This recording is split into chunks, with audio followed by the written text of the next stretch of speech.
ভালো আছেন? ওয়ালাইকুম আসসালাম ওয়া রাহমাতুল্লাহি ওয়া বারাকাতুহু। আসসালামু আলাইকুম। আমি ঢাকাতে আইছি, তো একটু রাজনীতির ব্যাপারে যদি কথা বলতেন আমার খুব ভালো হইতো। দর্শক শুনতো, শুনলে আপনার তো সবাই চিনতো জানতো, এবং আমার চ্যানেলটা আমার নিজের ব্যক্তিগত উপকারের নতুন চ্যানেল খোলা। এটা একটু বলেন এই বিষয়ে কোনো মতামত থাকলে আপনার। ভাই, আমরা হইলাম গ্রামের মানুষ, সাধারণত মানুষ। আমরা তো রাজনীতি সম্পর্কে আমাদেরও তো অভিজ্ঞতা নাই। তো আমি কোনো রাজনীতিবিদ না। আমরা সাধারণত, আমি ছোট একটা দোকান আছে আমার। আর এই যে দেখেন, এই যে এই ক্ষেতের ধান আছে, দান, হ্যাঁ, হ্যাঁ, এগুলি আমারই দান। লোকে কাজ করতেছে, আমি আইছি আজকে। স্বাস্থ্য খারাপ, দোকানে যাইনি, এজন্যই আমার এই ধান খেতে আসা। লোকে কাজ করতেছে, ধান খেতে আছে। এই দেখেন আমার হাতে কাশি, এই জন্য আসলাম। এমন কথা হচ্ছে যে রাজনীতির তো যে প্রেক্ষাপট, এটা তো আপনারা জানেন। দেশে যে বর্তমান যে পরিস্থিতি দেশের, এটা একটা উত্তরণ হওয়া দরকার। আমি মনে করি, অবশ্যই আমার ব্যক্তিগত মতামত, উত্তরণ হওয়া দরকার। এভাবে দেশ চলতে পারে না। এইভাবে একটা দেশ চলতে হলে দেশের মেরুদণ্ড ভেঙে গেলে আর দেশটা দাঁড়াইতে পারবে না। আমার মনে হয় দেশটা দাঁড়াইতে পারবে না। আমরা সবাই চাই এই দেশটা সুন্দর থাকুক, ভালো থাকুক। 30 লক্ষ শহীদের রক্তের বিনিময়ে অর্জিত বাংলাদেশ, 2 লক্ষ মা বোনের ইজ্জতের বিনিময়ের বাংলাদেশ, অনেক রক্ত জড়া বাংলাদেশ। হ্যাঁ, আমরা চাই না আমাদের বাংলাদেশটা শেষ হয়ে যাক। তিলে তিলে গড়াই বাংলাদেশ, দেশটা নষ্ট হয়ে যাক। যারা স্বাধীনতা এনে দিয়েছে তাদেরকে আমি শ্রদ্ধা জানাই, সম্মান জানাই। সেই বীর মুক্তিযোদ্ধা শহীদদের প্রতি শ্রদ্ধা জানাই। তো তাদের রক্তের বিনিময়ে অর্জিত দেশটা যাতে ভালো থাকে, আমি সকল রাজনীতিবিদদেরকে, যদি আমার এই কথাগুলো তাদের কানে পৌঁছায়, তারা যেন তাদের নিজের মতো করে দেশটা গড়ার জন্য যেন এগিয়ে আসে। রাজনীতির এই পরিবর্তনের দ্বারা থেকে তারা যেন দেশটাকে সুন্দর জায়গায় নিয়ে যেতে পারে। আজকের যে একটা সংকট, একটা মহা সংকট, এটা আমি জানি না, আমার মনে হয় একটা মহা সংকট। হ্যাঁ, দেশে চেয়ারম্যান নাই, মেম্বার নাই, এমপি নাই, বিচার নাই, সালিসি নাই। হ্যাঁ, কোন একটা পরিস্থিতি ভালো না। তো আমি মনে করি মেরুদণ্ডহীন এই দেশটারে আমাদের মেরামত করা দরকার। সুন্দর একটা নির্বাচন আসা দরকার, যে নির্বাচনে সকল দল থাকবে। আমরা চাই না বারবার আমরা একই জায়গায় ফিরে যাইতে। যে একবার তত্ত্বাবধায়ক দিব, দিয়া যে বইব, হে আবার 5 বছর বাদে তত্ত্বাবধায়ক চিনবো না, জানবো না, শুনবো না। এটা আমরা বুঝি না। হ্যাঁ, আবার আমরা সবাই রক্তের বিনিময়ে, জীবনের বিনিময়ে, জানের বিনিময়ে, এরকম কি স্বাধীনতার পরে কিন্তু বারবার প্রত্যেকটা দলকে এইভাবে সরানো হয়েছে। একটি দলবাদ জানের থেকে প্রত্যেকটা দলই যে আসছে সেইটারে ধরিয়া বসে আছে। কেউ স্বেচ্ছা সরে যায়নি এই গদির থেকে, এই জায়গার থেকে, এই রাজনীতির থেকে।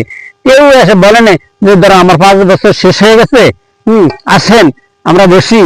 কিভাবে আবার একটা কেয়ারটেকার বা তত্ত্বাবধায়ক সরকারের মাধ্যমে যে একটা সুন্দর নির্বাচন, জনগণ যাকে ভোট দেয় সে থাকুক। সুন্দর নির্বাচন বলতে জনগণ যে সুস্থ শৃঙ্খল ভাবে ভোট দিতে পারে এবং দেশ খুব সুন্দর চলতে পারে, এই বিনিময়ে কেউ এই কথা বলে না। না না না, কেউ না। হ্যাঁ, থাকার পরে যখন 5 বছর শেষ হয়ে যায়, তখন বিভিন্ন ছলাকলা বেরিয়ে থাকা শুরু করে। একদম স্বাধীনতার পর থেকে, একদম 75-এ বঙ্গবন্ধু মরার পর থেকে যে আসছে, হে বিভিন্ন বেলকিবাজি দিয়ে থাকতে চায়। এই উসিলা, ওই উসিলা, হে উসিলা না, আমরা এই উসিলা চাই না। আমরা ঠিক তোমার সময় শেষ, তুমি এই সময় একজন নির্দলীয় নিরপেক্ষ লোকের হাতে দিয়ে তুমি আবার তোমার দল নিয়ে তুমি নির্বাচন করো, জনগণ চাইলে আবার তুমি চলে আসো। হ্যাঁ, ঠিক আছে। ঠিক আছে, কিন্তু কেউ চেষ্টা করতেছে না। যে আসে আমরা দেখছি বারবার, আমি কারণ নাম ধরে বলতেছে না, কোন রাজনৈতিক দলের নাম ধরে বলতেছে না, প্রত্যেকটা দলে কি জায়গায় ভুল করছে, প্রত্যেকটা দলে কি জায়গায় ভুল করছে, প্রত্যেকটা দলে কি জায়গায় ভুল মানে করছে। আপনার কথা হলো ক্ষমতার চেয়ারটা যে পায় এই সব ভুলিয়া চেয়ারটা আটকে রাখছে। এইটাই। এখন আমরা বলি যাই হোক, তারপরেও বলি যে আজকে দুঃসংবাদের মাঝে কিন্তু কিছু সুসংবাদ আছে। অবশ্যই। কিরকম? যেমন আমাদের দেশটা যখন আমরা এক সময় এই দেশে হারিকেন নিয়ে চলতাম, হ্যাঁ, ঠিক আছে। কুপি নিয়ে চলতাম, হ্যাঁ, ঠিক আছে। আজকে আমাদের দেশে হারিকেন কুপি লাগে না। আমরা কারেন্ট বিদ্যুৎ পাইতেছি, আমাদের বাচ্চারা পড়তেছে, আমাদের ব্যবসা প্রতিষ্ঠান চলতেছে, আমাদের খামার চলতেছে, সব চলতেছে। হ্যাঁ, আবার যেমন আমরা এক সময় আমাদের এই গ্রাম্য জনপদ থেকে আমরা আমাদের সদর পর্যন্ত যাইতে আমরা কাঁচা দিয়ে যাইতাম, গামছা পরে যেতাম, কিন্তু আজকে আমরা 10-5 মিনিটের মধ্যে যাইতে পারতেছি। হ্যাঁ, হ্যাঁ, ঠিক আছে। এগুলিও কি এটি রাজনৈতিকদেরই কি সফলতা? হ্যাঁ। আমরা মনে করি এটি রাজনৈতিকদেরই সফলতা, হ্যাঁ। তাদের যে সব ব্যর্থতা এটা আমরা বলবো না। তারা ব্যর্থতা তাদের আছে, কিন্তু তাদের মাঝে কিছু সফলতাও আছে। কিন্তু আমি মনে করি যাই হোক, এ পর্যন্ত দেশ ভালোই আগাইছে স্বাধীনতার পরে। হ্যাঁ, কিছু সমস্যাও হয়েছে রাজনৈতিক দিকদের মাধ্যমে, আবার কিছু সমাধানও হয়েছে। আমরা চিন্তা, আমরা এখন আগামী দিনগুলিতে আমাদের যেন আর ব্যর্থতাটা না থাকে, সমস্যাটা না থাকে, আমরা যেন একটা জায়গায় এসে স্থির সুন্দর একটা নির্বাচনের মাধ্যমে আপনি চলে যাবেন, আবার আপনি চলে আসবেন। কে কোন দল এটা নিয়ে আমি কথা বলতে চাই না, বলবো না। হ্যাঁ, আরেকটি কথা বলবো, যে আমি যে আমার ভাষ্যমতে যে এই দেশটা কিন্তু আমাদের প্রথমে আমি বলেছি যে 30 লক্ষ রক্তের বিনিময়ে অর্জিত এবং 2 লক্ষ মা বোনের ইজ্জতের বিনিময়ে আমরা পেয়েছি। এই কথাটা যেন আমাদের সবার মনে থাকে। হ্যাঁ, যদি এই কথার মনে থাকে, হয়তো আজকে আমার আপনি আমাকে জিজ্ঞেস করছেন, আমার একটা সুপারি বাগানে বসে বলছি, কিন্তু আমি একটা, আমার বাজারে দোকান আছে, তার ব্যবসা প্রতিষ্ঠান আছে। হ্যাঁ, এটা হলো আমাদের বেরিস্টার বাজার, লালমন থানার বদরপুর ইউনিয়ন বেরিস্টার বাজার। বেরিস্টারের বাজারের 3 রাস্তার মোড়ে যে দোকানটা, এই দোকানটাই আমার ছোট্ট একটা মুদি দোকান। মনির ভাইয়ের দোকানের এই পেশে আসাদ আছে, আসাদের পরে আমার একদম কর্নারে। হ্যাঁ, এখন আমার কথা হচ্ছে, আমি হয়তো এই জায়গায় বসে বলছি, কিন্তু আপনি আমাকে এখানে পেয়েছেন, কিন্তু আমি আপনাকে বলবো যে অনেকে বর্তমানে স্বাধীনতার বিরুদ্ধে কথা বলে, এটা আমি আশা করি না। তাহলে আমাদের 30 লক্ষ শহীদদের সাথে বেইমানি করা হবে, 2 লক্ষ মা বোন যারা ইজ্জত দিয়ে দেশ স্বাধীন করেছে তাদের সাথে বেইমানি করা হবে, তাদের আত্মার সাথে বেইমানি করা হবে। আমরা জানি এটা দেখি বিভিন্ন মিডিয়া, পত্র পত্রিকা অনেক অনেক কথা বলে। হ্যাঁ, স্বাধীনতা ওরম, স্বাধীনতা ওরম। হ্যাঁ, এটা নিয়ে বিকৃত কথা বলে। আমি চাই না যে আমাদের এই শহীদরা যে আত্মা কষ্ট পায়, তারা অনেক। আপনি বলতে চাইতেছেন এইটাই যে বিভিন্ন ইউটিউবার, সাংবাদিক বিভিন্ন ধরনের ভালো খারাপ মিলেই কথা বলে। হ্যাঁ, আপনি নির্দলীয় লোক, কোন দল করেন না, নির্দলীয়। বিশেষ করে আপনার মতামত হলো এইটি যে আমি চাই দেশটা যেভাবে আগে পরে গেছে এইভাবে না যাও, বর্তমানে যারা যেভাবে কাজ করে যে সবার মতামত নিয়ে কাজ করে, এই তো আপনার প্রত্যাশা নাকি? এটাই আমার প্রত্যাশা যে সকল দল থাকবে, একটি নির্বাচন হবে, কেউকে আর যে বৈষম্য বিরোধী কোন আচরণ না হয়। কে কি করছে, কে কি না করছে, যদি কাউকে, আমি মনে করি যদি কাউকে কোন ধরনের রাজনীতি থেকে সহায়তা, জনগণ সরাইব। জনগণ কত পার্সেন্ট ভোট না দিলে সে, হ্যাঁ, তাকে তিনি রাজনৈতিক দল হিসেবে তাকে বয়কট করা উচিত, তাকে বাদ দেওয়া উচিত, জনগণ সিদ্ধান্ত নিব। হ্যাঁ, এখানে ওখানে বোঝা, এখানে বোঝা। হ্যাঁ, এইবার ওই দলের ক্ষমতা এলে ওরা বাদ করে দিন, এই দল ক্ষমতা এলে না, ওরা নিবন্ধন থাকবে না। আমরা এটা চাই না, নিবন্ধন দিয়েছে জনগণ। আচ্ছা, আপনার ভিতরে আমি একটু কথা বলতে চাই। দীর্ঘ আওয়ামী লীগ সরকার 15 বছর তো নির্বাচন আপনার এইভাবে দিচ্ছে দলীয় ভাবে ক্ষমতায় থাকিয়া, এই ব্যাপারে কিছু বললে ভালো হইতো না, দর্শক শুনতো। আপনি যে প্রশ্নটা আমারে করছেন, এটা একটা কঠিন প্রশ্ন, এটার একটা উত্তর, কঠিন উত্তর। হ্যাঁ, আমি এই কথাটা উত্তরটাকে আমরা প্রথম থেকে দিয়েছি। প্রথমে আমি বলছি যে কি, যে প্রত্যেকটা রাজনৈতিক দল একই জায়গায় এসে ভুল করছে, একই জায়গায় এসে ভুল করছে, কেউ ছাড়ে নাই, কেউ ছাড়ে নাই। আপনি, আমি, আমার মনে আছে আমি 86 সালে হ্যাঁ যখন এই আমাদের এলাকায় স্বনামধন্য ব্যক্তি মেজর হাফিজউদ্দিন আহমেদ বীর বিক্রম ওনায় নির্বাচন করেন, সম্ভবত ওনার প্রথম নির্বাচন, ওনার তখন জাতীয় পার্টি করতেন। হ্যাঁ, ওনার ওই জাতীয় পার্টি নির্বাচনের সময় নাঙ্গল মার্কা নিয়ে নির্বাচন করছিলেন। হ্যাঁ, আমি আমার আব্বার হাত বিরায় ভোট দিতে গেছিলাম, ওটা ছিল মানে 86 নির্বাচন। এরশাদ সাহেব সারা বাংলাদেশ থেকে একদম ভোট সেনাবাহিনী দিয়ে নিয়ে গেছে। আমি চাইছিলাম না, তুমি কথা আপনি আমার প্রশ্নটা করে গেছেন বলছেন, এজন্য বলি তো নিয়ে গেছে। এরপরে অনেক কষ্টের বিনিময়ে অর্জিত আরেকটা নির্বাচন হয়েছে 91-তে। ওই নির্বাচনটা 91-তে বিএনপি সংখ্যাগরিষ্ঠ ভোট পেয়েছে। ওই বছর বিএনপি ক্ষমতায় বসছে। এরপর থেকে হ্যাঁ আবার 91 থেকে 96 পর্যন্ত আবার আন্দোলন করে নামাইতেছে বিএনপিরে। দেখেন আন্দোলন করে নামাইতেছে, নামানোর পরে আবার কি হয়েছে, আবার একটা তত্ত্বাবধায়ক সরকার পাইছি। আবার কি শুধু তত্ত্বাবধায়ক এমনকি আবার একটা নির্বাচন 14 দিন পর, শুধু এটা ম্যাচ ছিল 14 দিন বা 15-16 দিন এরকম হবে। সেই নির্বাচনে কি হলো, আবার এই নির্বাচনটা 15-16 দিন বাদে আবার পদত্যাগ করছে, আবার একটা তত্ত্বাবধায়ক সরকার হয়েছে। দেখেন এই তত্ত্বাবধায়ক সরকারে আবার একটা ভোট হয়েছে, আবার আওয়ামী লীগ সংখ্যাগরিষ্ঠতা অর্জন করছে। আওয়ামী লীগ আবার রাষ্ট্র পরিচালনা করছে 5 বছর। সেই নির্বাচনটাতে আওয়ামী লীগ কি করছে, সেই নির্বাচনটাতে আওয়ামী লীগ ক্ষমতার ছাড়টা ছাড়ছিল, কিন্তু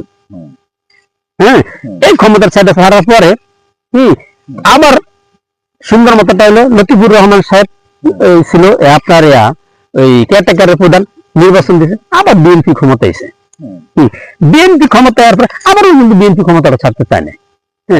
ছাড়তে চায়, আবারও কিন্তু একটা ঝামেলা হয়েছে, অনেকটা অনএলিবেল সৃষ্টি হয়েছে। অনএলিবেল সৃষ্টি হওয়ার পরে কি হলো, সবাই মিলে আবার এটার মোকাবেলা করছে দেশবাসী করিয়া।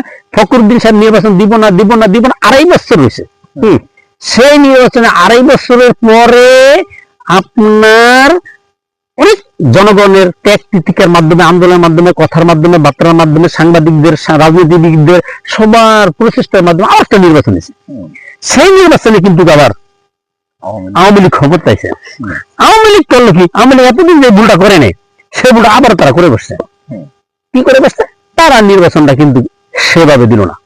এর আগের বার যেন আওয়ামী লীগ নির্দ্বিধায় হারিয়ে দিছে, যে একটা ঠিক যেদিন তাদের সময় শেষ সবাইকে দাওয়াত দিয়ে আনিয়া ক্ষমতা হস্তান্তর করছে। এবারও তা করে, এবারও তারা আবার ডিগবাজি শুরু করছে পূর্বের না রাজনৈতিক দলের ভিতরে।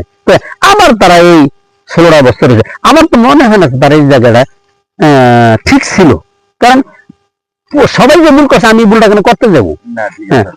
তারা সবাই ভুলটা করছে, আমি কেন করতে যাবো? ওইবার যদি আওয়ামী লীগ ভুলটা না করতো তাহলে একদম ফের থাকতো, দুটো দেওয়া থাকতো। হ্যাঁ, কিন্তু আওয়ামী লীগ করলো কি, তোমরা সবাই ভুল করেছো, আমিও ভুল করি, তোমরা সবাই ভুল করছো। আপনার কথাটা সোজা বুঝতে চাইতেছি যে তুমিও চুরি করছো, আমিও চুরি করি। চুরি করে কি হলো, সবেরে মনে করেন অল্প কয়েকদিনের মধ্যে নামিয়ে দিতে পারছে। এর 15-16 বছর কিন্তু আর ওনারা নামাইতে পারে, আবার ঠিক 15-16 বছর বাদে আবার চলে গেছে। হ্যাঁ, এখন আমরা এটা চাই না। হ্যাঁ, আমি আশা করি আমার যে কথাগুলি বলছি এই কথাগুলির ভিতরে যেন কোনো ধরনের ভুল ভ্রান্তি ঢুকানো না হয়। আমার কথাগুলো যেন স্পষ্ট সত্য কথাটাই হয়। হ্যাঁ, তার দেশের উপকার হবে, দেশের উপকার হবে, জনগণের উপকার হবে আশা করি। আর যদি হ্যাঁ আর কেউ আমার মনে হয় কথাগুলিকে খারাপ ভাষা নিবেন না, হ্যাঁ, বা কারো দলের পক্ষে নিবেন না, বিপক্ষে নিবেন না, যারা শ্রোতারা শুনবেন বা দেখবেন, সবাই এটাকে পজিটিভ দিক দিয়ে নিবেন। সবাই একটা ভালো নির্বাচনের জন্য আশা করবেন, সকল দল মিলে, যে জনগণ যাকে চায় সে থাকবে। হ্যাঁ, কেউ থাকবে না। হ্যাঁ, এবং আমি এটাও আশা করবো সামনে নির্বাচনের পরে যদি কোনো নির্বাচন হয়, নির্বাচনের পরে যারা আসনটা কম পাইবেন, হ্যাঁ, কাউকে যেন দমন নিপীড়ন না করা হয়, সবাই যেন সুন্দর মতন আমরা একটি বাংলাদেশে থাকতে পারি, একটি সুন্দর বাংলাদেশে থাকতে পারি। তাহলে আমাদের অর্জিত হইব স্বাধীনতার সেই সুফল, এবং 30 লক্ষ শহীদের আত্মা শান্তি পাইব, এবং 2 লক্ষ মা বোনের ইজ্জতের বিনিময়ে অর্জিত তারাও শান্তি পাইব। আমি এই কথাটি বলবো, এই আশাবাদ রেখে আমি আপনার থেকে বিদায় নিচ্ছি। আসসালামু আলাইকুম। প্রিয় দেশবাসী, বাইর কথাগুলো শুনলেন, বুঝলেন। সকল রাজনীতিবিদ, সকল ধর্মপ্রাণ মুসলমান মুমিন যারা আছেন, হিন্দু খ্রিস্টান বৌদ্ধ, কেউই ছোট না। আসলে ভাই যে কথাগুলা কইছে আপনারা সবাই কমেন্ট বক্সে লিখে জানাইবেন। ভাই যে কথাটা বলছে এই কথাগুলো যে কাটানো হয়, তার মানে ভাইয়ের সামনে এই ভিডিওটা ছাড়িয়ে দিন কিছুক্ষণের ভিতরে, আপনারা সবাই দেখিয়া। ভাই নামটা জানি কি ভাই একটু? আমার নাম মোহাম্মদ হারুন দুল্লভ। হ্যাঁ, আমার বাবার নাম আলহাজ শাহাবুদ্দিন দুল্লভ। আমাদের এটা ওয়ার্ডের নাম 5 নম্বর ওয়ার্ড, বদরপুর ইউনিয়ন, লালমোহন উপজেলা, ভোলা জেলা, বাংলাদেশ। প্রিয় দেশবাসী, এই পর্যন্ত। আসসালামু আলাইকুম। ভাইয়ের সামনে এই ভিডিওটা এখন আমি ছাড়িয়ে দিতেছি, কারণ ভাই হয়তো আমাদের এলাকার লোক, ভাই মনে মনে ভাববো আমি এটার ভিতরে কোনো ভুল বদন্ত করছি, তার সামনে ছাড়িয়ে ভিডিওটা ডিলিট করে এলাম। এই কারণে ভাই মনে কোনো দুর্বলতা থাকবো না, ইনশাল্লাহ। আপনারা সবাই আমার